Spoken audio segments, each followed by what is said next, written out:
ഒരുപാട് കുടുംബങ്ങൾ ഇന്ന് ശിഥിലമാക്കപ്പെട്ടുകൊണ്ടിരിക്കുകയാണ്. ആർക്കും ആരെയും കണ്ടൂടാ, ആർക്കും ആരോടും പ്രത്യേകിച്ച് കമ്മിറ്റ്മെന്റുകളൊന്നുമില്ല.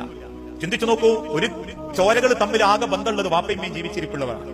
വാപ്പുള്ള കാലത്തൊക്കെ ഒന്ന് അനിയനെ പോയി കാണാൻ പോകും. വാപ്പുള്ള കാലത്തൊന്നും ഉമ്മ ഉള്ളതുകൊണ്ട് ഒന്ന് അനിയന്റെ വീട്ടിലേക്കും പങ്ങന്മാരൊക്കെ ഒന്ന് കാണാൻ പോകും. വാപ്പയമ്മയും മണ്ണിന്റെ അടിക്കായി കഴിഞ്ഞാൽ അതോടെ തീർന്നു പിന്നെ ബന്ധങ്ങളൊക്കെ. പിന്നെ ആരെ കാണാൻ പോകാനാ? പിന്നെ ആരെയും ആദ്യം കാണാൻ പോയത് ഉമ്മ ഉള്ളതുകൊണ്ട്. സ്വന്തം ചോരകളെ പോലും ഒരു ബഹുമാനമില്ലാത്ത, ആദരിക്കാത്ത, സ്നേഹിക്കാത്ത എത്ര ആളുകൾ നമ്മുടെ കൂട്ടത്തിലുണ്ട്. നമ്മൾ ചിന്തിച്ചു നോക്കിയിട്ടുണ്ടോ? അപ്പൊ എനിക്ക് 4 പെൺമക്കളാന്ന് കരുതുക. ഇസ്ലാമിന്റെ ഒരു വലിയ തത്വങ്ങൾ മനസ്സിലാക്കേണ്ടി. എനിക്ക് 4 പെൺമക്കളാണ് കരുതുക. ഞാനെങ്ങാനും അപ്രതീക്ഷിതമായിട്ട് മരിച്ചുപോയാ എന്റെ വീതം വെക്കുന്ന സ്വത്ത് എന്റെ അനിയനും പോകും, എന്റെ ഏട്ടനും പോകും. എന്റെ അനന്തര സ്വത്ത് കേട്ടോ, ഞാൻ ഉണ്ടാക്കിയ മുതല് എന്റെ അനിയനും പോകും, എന്റെ ഏട്ടനും പോകും. അതാണ് ഇസ്ലാമിന്റെ നിയമം. അതും എല്ലാവർക്കും കാണാനും. പെൺമക്കൾ മാത്രമല്ല, കാക്കന്റെ മരണത്തോടു കൂടി പിന്നെ ചിലർ ഇസ്ലാമിന്റെ ഷറാ പറയാ, കാക്ക അങ്ങനെ പോയതുകൊണ്ട് ഇപ്പൊ ഞങ്ങൾക്കൊക്കെ ഉണ്ടാവും, ഞങ്ങൾക്ക് വേണ്ടിയിട്ടല്ല, പിന്നെ കാക്കന്റേതായതുകൊണ്ട് എന്നൊക്കെ പറഞ്ഞു വാങ്ങിയിട്ടു എല്ലാവരും. പക്ഷെ അത് എന്തിനാ നിങ്ങൾക്ക് തരാൻ ഇസ്ലാം പറഞ്ഞെന്നറിയോ? എന്റെ മക്കളെ സ്വന്തം മക്കളായിട്ട് നിങ്ങൾ കാണണം. ഞാൻ മരിച്ചു പോയിട്ടുണ്ടെങ്കിൽ എന്റെ പെൺകുട്ടിയൊക്കെ നിങ്ങൾ വാപ്പാരാവണം, എന്റെ പെൺകുട്ടിയൊക്കെ നിങ്ങൾ താങ്ങാവണം. അത് നിങ്ങൾക്ക് നിങ്ങളെ മുതലിന് എടുക്കാൻ മടിയുണ്ടോ? എന്റെ മുതലിന് കിട്ടിയത് എന്റെ മക്കൾക്ക് വേണ്ടി നിങ്ങൾ കൊടുക്കണം.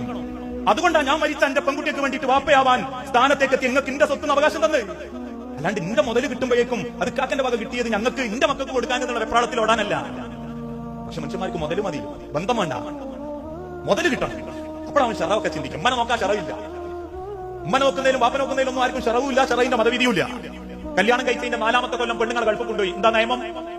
ഭാര്യമാരെ 4 മാസം പിരിഞ്ഞിരിക്കരുത്. ഉമർ റളിയല്ലാഹുവിന്റെ കൗലുണ്ട്. കൗലൊക്കെ ശരി തന്നെയാണ്.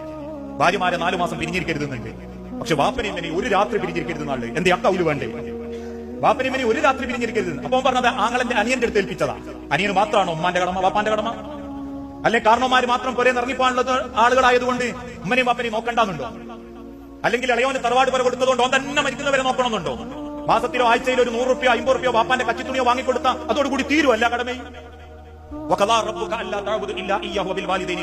മോനെ സ്വർഗത്തിൽ ഒരു പിടി മണ്ണ് കിട്ടുമെന്ന് ചോദിച്ചപ്പോ താബീങ്ങളുടെ കാലഘട്ടത്തിൽ ഒരു ചെറിയ കുട്ടി വീട്ടിൽ ഓടി ഉമ്മാന്റെ കാലിലോട്ട് മണ്ണും പിടിച്ചെടുത്ത് വന്നു എന്നാണ്. എന്നിട്ട് പറഞ്ഞു, ഉസ്താദേ ഇതാണ് സ്വർഗത്തിലെ മണ്ണ് ഉമ്മാന്റെ കാലിലോട്ടിൽ. ഇന്നൊക്കെ വാട്സപ്പ് സ്നേഹം. മാതൃദിനം കഴിഞ്ഞ 2 ആഴ്ച മുൻപായിരുന്നു. സുബ്ഹാനല്ലാഹ്, എല്ലാരും ഉമ്മാരൊക്കെ ഒന്ന് കാണാൻ പറ്റും. അന്ന് ഓന്നെ കണ്ടതമ്മായിരിക്കും.